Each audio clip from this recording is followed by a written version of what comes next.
I've returned to the transporter bridge, but this time on the opposite side of the river. It's a fantastic, crisp autumn day, and I've got clear blue skies, and down there ahead of me, I can see the River Tees moving quite quickly. So I'll be following it upstream today and seeing where it takes me.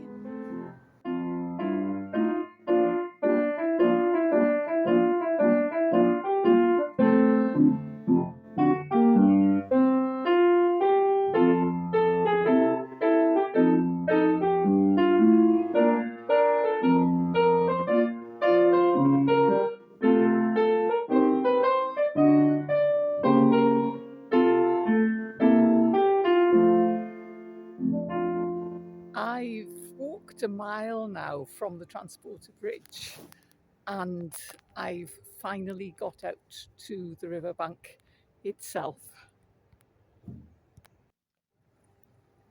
It's very sunny today, but I can see the transporter bridge down there and the River Tees in front of me.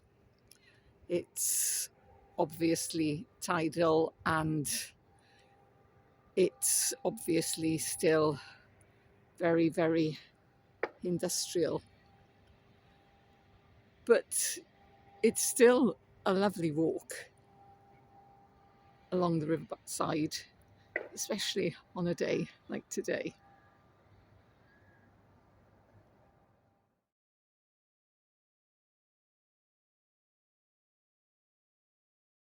I'm coming up to the Newport Bridge, which is another monument to the River Tees' incredible maritime history.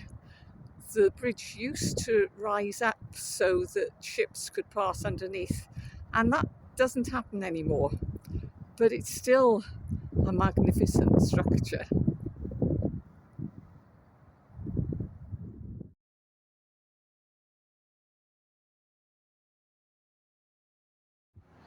I have to cross the bridge at this point, and it's very noisy after the calm of my walk along the river.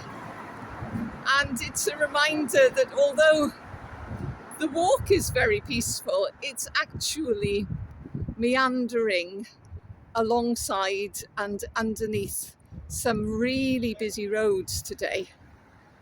But hopefully I'll be well away from the traffic and it'll literally pass me by.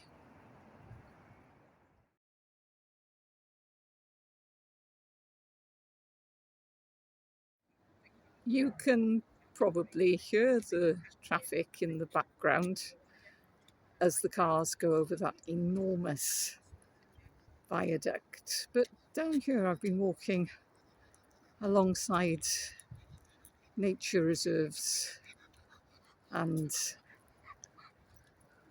the riverbank. And up ahead of me, I can now see the Tees Barrage. So that will mark the end of the tidal section of the River Tees on my walk.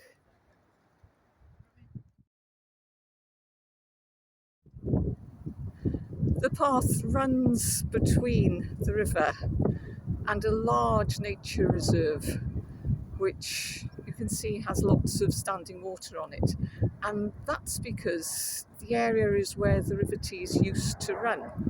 And the river was straightened during the height of the industrial period in order to ease the way for ships going upstream.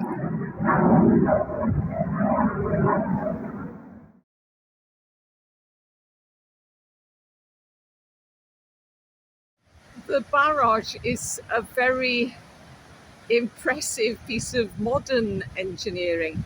As well as controlling flooding, it has locks so that boats can still go up and down the river, and there's white water sports area here as well, which I suppose is a reflection of how these days tourism is as much an industry for the area as shipping was in the past. The barrage complex includes these Archimedes screws, which are used to ensure that water is moved back up to the top level, and so the white water course can remain in use regardless of the tide level. But then when that's not needed, they move in the opposite direction, generating electricity. And as well as all that, there are special areas within the screws for fish to move up, because although in the past the River Tees might have been associated with heavy industry and so pollution, at least in this area, now there are salmon regularly moving up the river.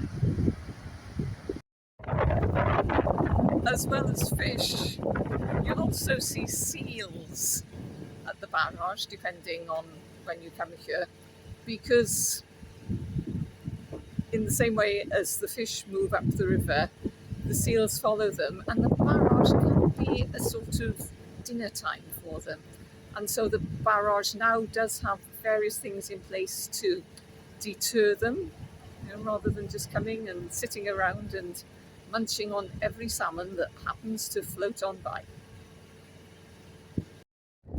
The water level is far higher this side of the river, and it's been a lovely walking alongside it.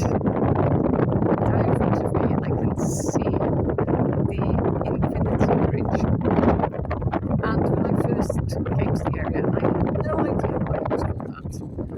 And then one day I was here on a very still day, and the outline of the bridge is a reflection of the water and makes a sign for infinity.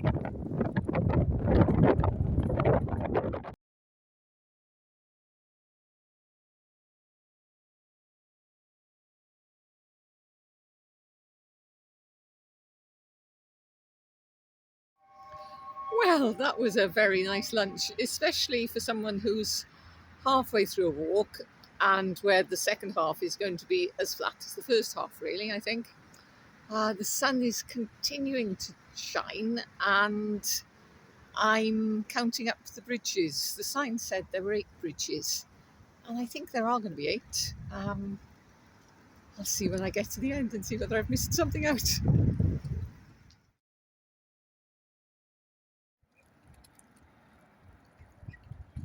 I've almost walked through all of Stockton now, and I've come to what I believe is the 8th bridge. It's the Victoria Bridge. An important bridge because it required an Act of Parliament before it could be built.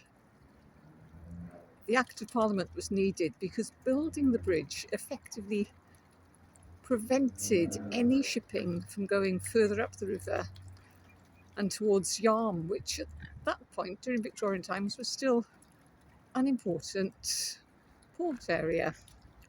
So they completely chopped off, and all shipping had to stop at Stockton. It was a bit tricky finding the path the other side of the Victoria Bridge, as it went round the back of some old industrial units, but with a bit of perseverance you can find it. And now I'm on a lovely stretch where the river's looking completely different from how it looked when I started on my first day. It's now wide and gently flowing with beautiful green banks, so you can hear the traffic in the background. I'm not far away from the big roads at all. The river goes alongside a conservation area. Since the barrage has been built, the constant high level of the river caused this area to become marshy, and so earthworks have been built to increase the biodiversity of the area. Before the barrage, this area was entirely cropland, so major changes all around the river.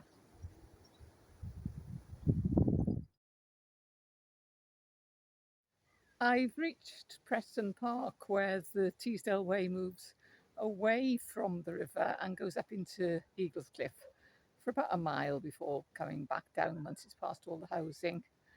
So this is the end of today for me. It's been a beautiful walk since I left Stockton. The river's been very wide and full and meandering gently upwards. So especially on such a beautiful day, it's been a very relaxing, calming sort of day. From what I know of the Tees, it's not always going to be relaxing and calming, but it's been a nice end of today. And I'll come back in a few days and see what the river's going to bring me then.